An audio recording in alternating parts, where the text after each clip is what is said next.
And I can tell you with no uncertainty that miracle cures are no laughing matter. I bid you good day, sir.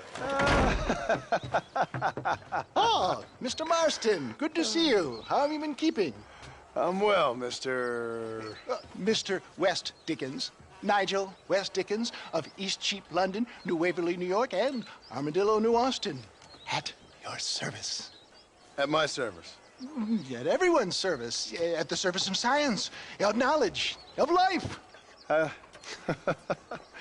are your wounds? Much, much better. But then they would be. Would be...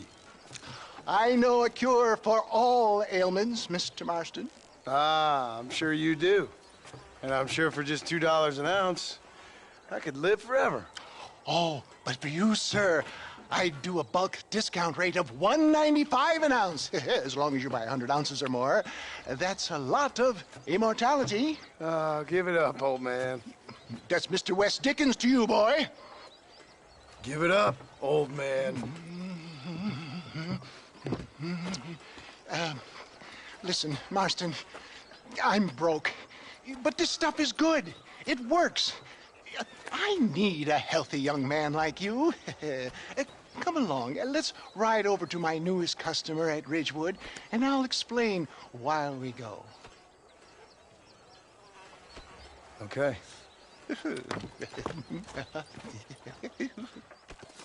Head for Ridgewood Farm, John, and hurry. There are people there in dire need of my tonic.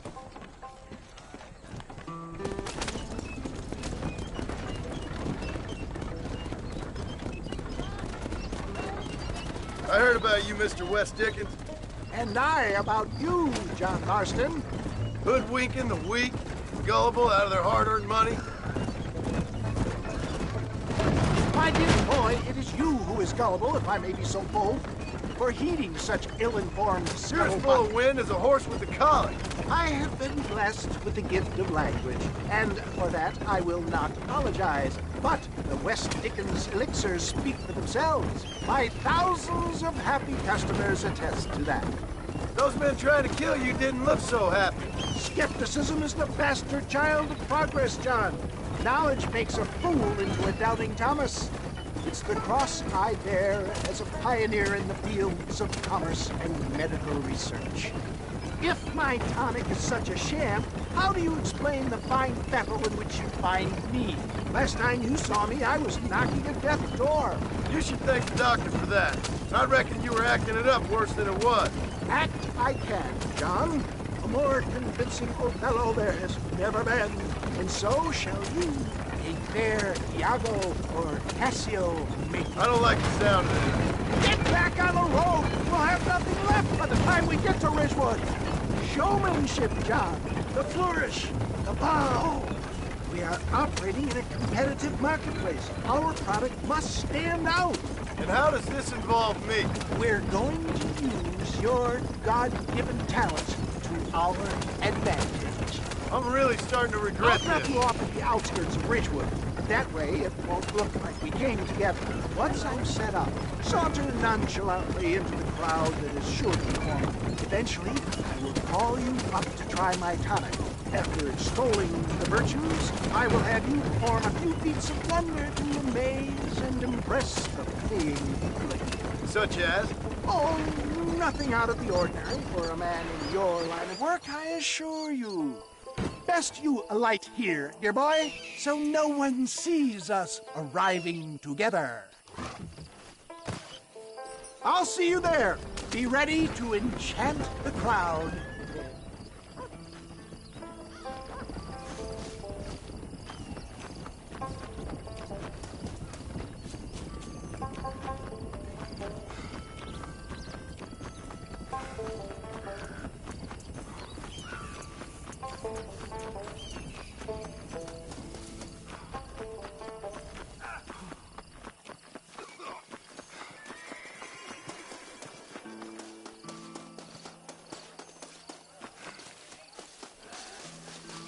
What do you want to tell me that for?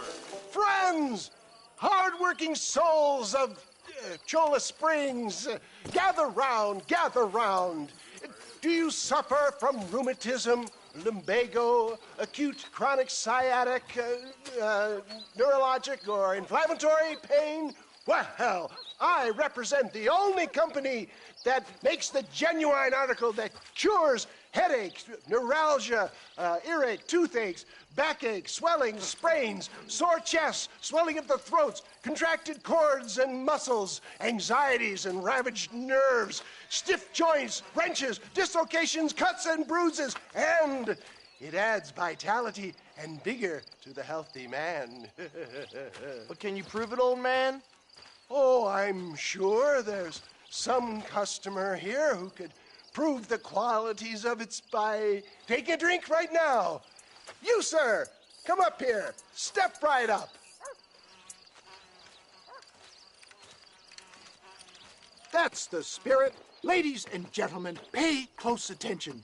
This poor, wretched volunteer, entirely unknown to me, will demonstrate the effects of Dr. West Dickens' own patent tonic. Be you a cowpoke or athlete, this miraculous elixir developed with the wisdom of the East keeps the muscles supple and relaxes the cords. It loosens the joints and gives a feeling of youth and vigor to the whole system. Not possible, I hear you say. Well, doubt no longer. Faith can move mountains, but I ask not for faith. I am a man of science, and today science will be vindicated. Your eyesight has greatly improved. Is that not so, friend? If you say so. That's right, it is. You heard him. What a good sport you are, sir. Now, gaze over yonder at that porch. If you squint, you may just be able to make out the skull that's hanging there. Go ahead, friend. Shoot that skull and demonstrate the miraculous eyesight you now possess.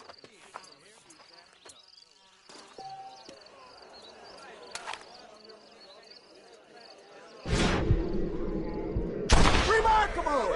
The eyesight of an eagle, granted by imbibing Dr. West Dickens' own patent tonic. Anybody can make that shot. This man is a fraud.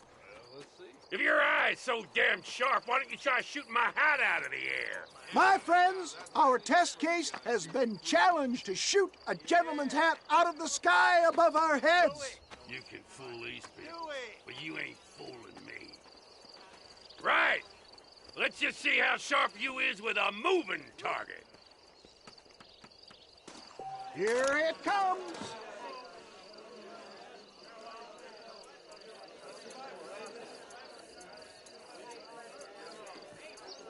I thought we was here to see mirrors. Have you ever seen such an eye? Behold the power of the elixir, plucked out of the sky. Hey! Hey! What? You think you can put a hole in a man's hat and just walk away, do you? Hey, it don't work like that around here. Listen. Come on! Are you a man or not? A challenge of battle has been offered to our volunteer. Look at him! The tonic is coursing through his veins! Look at that! Inhuman strength! There it is! Skeptics and dissenters! Irrefutable proof! Do not let this opportunity pass you by! Look, he's over there. Go get him. This ends now. Watch out! He's got a gun! Who the hell do you think you are? You ain't leaving here alive.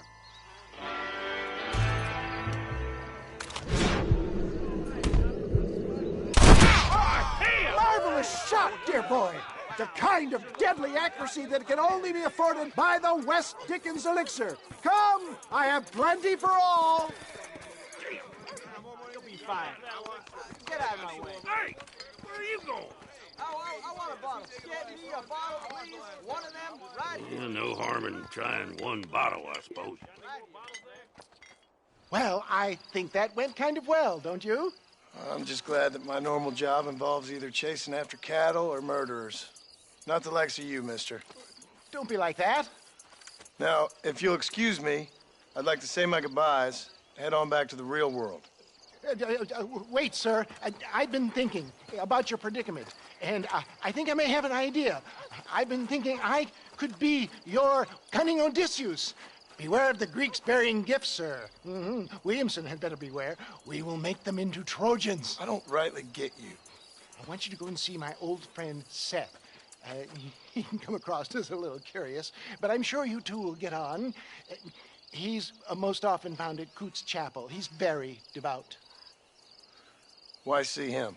Because between him and me, we can get those gates to open for you, and you can walk right in, just like in Homer's great Trojan yarn!